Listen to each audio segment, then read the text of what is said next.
యవనస్తులు ఉమ్, ప్రభుకు సమర్పించుకో ఉమ్, అర్పించుకుంటే ఉమ్, ప్రభు చేతుల్లోకి వస్తే ఉమ్, విరగ్గొడతారు. ఉమ్.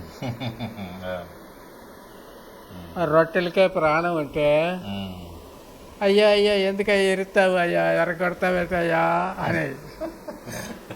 ఆ చేతుల్లో 5 రొట్టెలు వస్తే ఆ రొట్టెలకే ప్రాణం ఉంటే ప్రభా ప్రభా ఎందుకంటే ఎరగొడుతున్నావయ్యా అనేది. ఎంతగా ఎరగొడితే ఆ మొక్కలో అంతమంది ఆకలి. తీరు. దానికి మొదటి స్టెప్ ప్రభు చేతులకు సమర్పించుకోవాలా. ఉమ్, రెండో స్టెప్ ఉమ్, ఆయన ఎరగొట్టినప్పుడు ఓర్చుకోవాలా. ఉమ్.